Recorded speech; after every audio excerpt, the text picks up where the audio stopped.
E aí galera, beleza? Então, meu nome é Levi, eu sou estudante de psicologia, estou indo para o meu terceiro período e estou iniciando essa jornada para melhorar minha oratória, né? Melhorar na forma de transmitir uma ideia, porque é difícil, né? Você precisa estruturar aquilo na sua mente e de repente pode surgir novas ideias no meio da sua comunicação. Às vezes você pode se embaralhar. E no final tudo é uma questão de treino, né? E estou fazendo isso aqui justamente para treinar isso e me tornar um bom comunicador cada vez mais. Eu fico vendo assim nos jornais, os jornalistas observam bastante, né? Os jornalistas, a forma em que eles transmitem as ideias, eu acho assim um espetáculo, porque eles não travam, eles têm uma boa expressão facial. E também eu vejo professores, né? Mas a questão é que eles treinam. Estão todo dia ali naquele ambiente, tendo contato com essa transmissão de ideias. Eles veem seus roteiros, assim como eu fiz o meu para fazer esse vídeo. E estamos aqui para isso. Hoje o vídeo ele vai ser mais assim uma reflexão sobre a importância de nós cuidarmos de nós mesmos, né? Às vezes nós temos consciência sobre a importância disso, né, devido ao contato que hoje em dia estamos tendo maior com os meios que informam isso, né, seja lá nas redes sociais, pessoas com quem nós convivemos, e isso é ótimo, porque quanto mais evidente estiver isso, maior é a chance de nós aderirmos e continuarmos, né, nessa jornada que é esse processo de autocuidado. Aqui, eu já gostaria de trazer uma reflexão sobre a música Piloto Automático da banda Super Combo. Ela é aquela música que fala: eu deveria sorrir mais, abraçar meus pais, viajar no mundo e socializar. E o que acontece é que eles trazem essa reflexão sobre sair do piloto automático e realmente tomar as rédeas da direção de onde a sua própria vida individual é tomada, né, a partir de suas ações. A psicologia vem trazendo pesquisas, né, junto com a neurociência, que são disciplinas novas no mundo assim dos estudos das ciências em comparação com as outras, né? Enquanto as outras estão a níveis da Grécia Antiga, por exemplo, matemática, filosofia, sabe, história. A psicologia, ela surgiu lá para 1879, praticamente ontem, né? Com os experimentos de Wundt no seu laboratório na Alemanha. Porém, mesmo sendo uma ciência de curta duração, né, em relação às outras, já houve muita progressão nos estudos, principalmente lá para o final do século passado, né, na década de 90, mais ou menos, o início dos anos 2000. Teve um avanço muito grande, principalmente na área de neurociência, em relação às pesquisas, né? Tiveram pesquisas falando sobre que a obesidade iria ser a doença do século dali 20 anos, e hoje nós estamos vendo isso em ação, né? Uma das pesquisas que estão sendo traçadas são de coisas que estão presentes no nosso cotidiano e a qualidade que isso traz para a nossa saúde mental.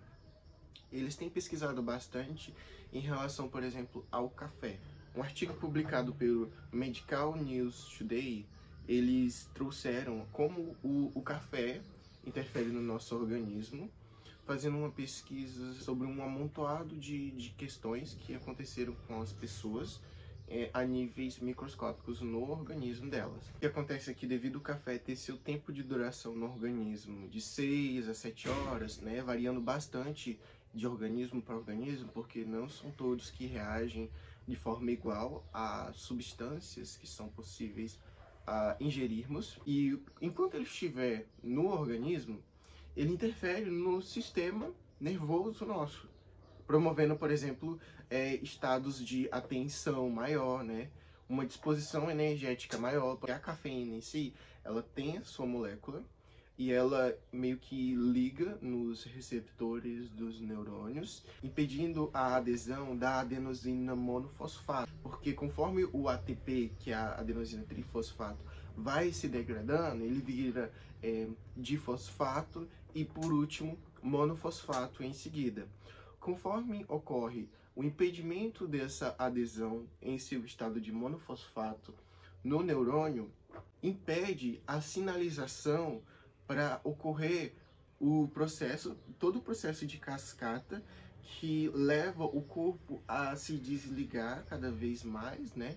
Que conforme vai juntando isso no cérebro, dá aquela sensação de cansaço no fim do dia, porque nós vamos desgastando esse ATP durante o dia até virar o monofosfato, né, em abundância. E durante o sono, esse monofosfato, que é a última fase, né, da degradação, ele meio que é limpado no cérebro por esse líquido chamado encéfalo raquidiano, que fica em volta do cérebro, funciona como se fosse uma máquina de lavar, e no dia seguinte nós acordamos renovados, ok? E a cafeína vem interrompendo nesse processo, impedindo a ligação desse monofosfato nos receptores e mantendo o estado de alerta por mais tempo. O que acontece é que o que tem de ser verificado nessa questão é justamente isso que essa pesquisa traz. Ao realizar essa interrupção nesse processo, que era para ser algo natural, um ciclo natural, nós impedimos o nosso cérebro de descansar. E no dia seguinte acordamos fadigados, acordamos de mau humor, acordamos reativos, né, aos estímulos que a vida pode nos oferecer, né, no nosso convívio social, e por consequência acaba interferindo na qualidade das nossas relações pessoais. Diante de pesquisas como essa comentada, quando nós ignoramos essas questões, mesmo alguém vindo falar para nós, mesmo nós ouvindo em fontes confiáveis, nós ignoramos e continuamos com o hábito, né? Porque diante dessa questão, o indicado é que lá para as 2 horas, 3 horas mais ou menos, o processo de ingerir café e suas propriedades, seja lá a cafeína em si, né? Seja lá de onde ela venha, da Coca-Cola, seja lá de outros tipos de líquidos com que ela está inserida, o ideal é cessar isso para o tempo de meia-vida, que é o quanto ele está em ação no corpo, não interrompa nesses processos naturais de descanso e nos sentimos renovados. Quando ignoramos pesquisas como essas, nós também não temos acesso aos benefícios que poderiam ser tragos com a adesão desse novo comportamento, que é evitar café depois das 3 horas em média. E ao ignorar isso, nós também diminuímos a qualidade da nossa vida em geral, né? Diminuímos a qualidade das nossas relações com as pessoas, nos sentimos menos confiantes para encarar o dia e, consequentemente, é uma escala, né? Vocês conseguem perceber? É uma escala de reações que vem devido um comportamento inicial de ignorância, entende? E isso te afeta em várias áreas de sua vida. A partir disso, o que nós podemos observar? É que na vida, vocês concordam comigo que o quão feliz você é o quão mais fatores positivos se sobressaem do que fatores negativos? E quando tem mais fatores negativos do que positivos, você se sente infeliz? Tudo é uma questão de saber balancear isso, partindo do princípio de que você tem que baixar a sua orelha para ouvir as pessoas certas, nos momentos certos, quando tem algo relevante a ser dito. E a vida é esse processo de manutenção desse equilíbrio, para que não ocorra essa descompensação. Eu não estou falando para você ir ler um artigo com termos técnicos, quebrar a cabeça para tentar entender, mas pelo menos conseguir ouvir as pessoas certas no momento certo. Conseguem entender a diferença? E aderir àquilo que elas falam com propriedade? Por isso que muitas vezes nós aderimos também à terapia, que é para lidar com as consequências de tais ignorâncias, né? Não no sentido pejorativo dessa palavra, mas no processo de ignorar em si determinadas informações e também as consequências dessa ignorância na sua vida.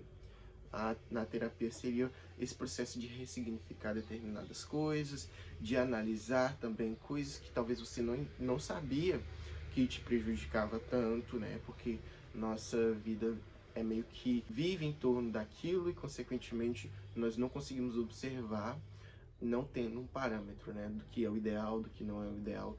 E na terapia é esse processo de fazer essas descobertas. Em modo geral, o que as pesquisas vêm trazendo de informação para nós é justamente informações relevantes ao nosso meio, que estão no nosso cotidiano, né, no nosso dia a dia.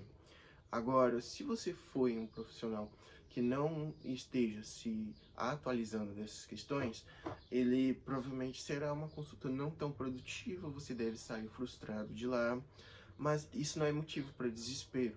Entendam que em toda profissão existem profissionais bons e ruins, e que é natural de que tenham aqueles desinformados, aqueles desatualizados, e não buscam melhorar seu atendimento em relação às atualizações necessárias, né? Porque no final se trata disso, né? Mecanismos desatualizados que necessitam desse investimento para poder serem atualizados e você usufruir dos benefícios que são tragos com essas atualizações. Hoje em dia, nós podemos observar que a maioria das doenças do século, ela vem desse fruto, né? Que é a ignorância, esse processo de ignorar tais informações. E também vem desse processo de rigidez comportamental na hora de atualizar determinados mecanismos, porque é um processo sim doloroso, mas se você for colocar no papel, no final a conta ela bate, né? Você se meio que doar para renovar alguns mecanismos desatualizados, buscando investir nos benefícios que eles podem trazer.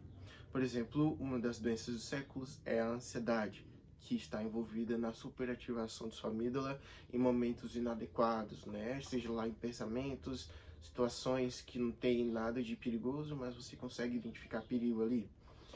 E a atualização disso é trago via um processo de racionalização, via um método de perguntas socrática, né? Questionamento socrático, que é uma pergunta em cima da pergunta, e você vai racionalizando sobre aquilo, e faz com que as partes do cérebro se conversem entre si, a parte racional com essa parte emocional, e com o passar do tempo essa parte emocional vai perdendo sua influência, né? Que no caso essa aqui é a amígdala, que está super ativa.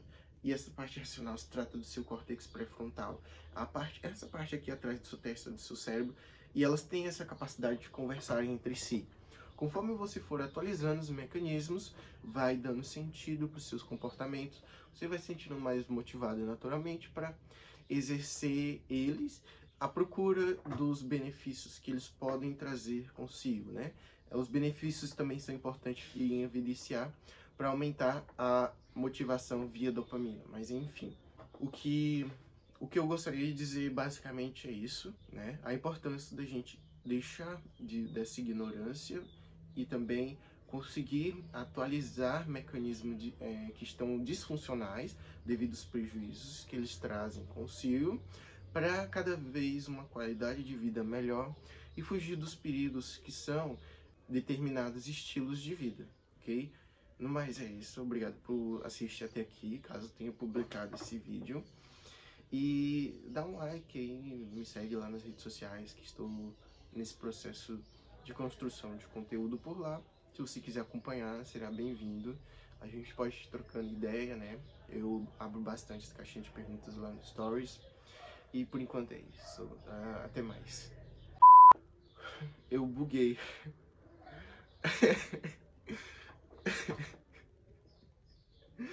Ok, vamos lá.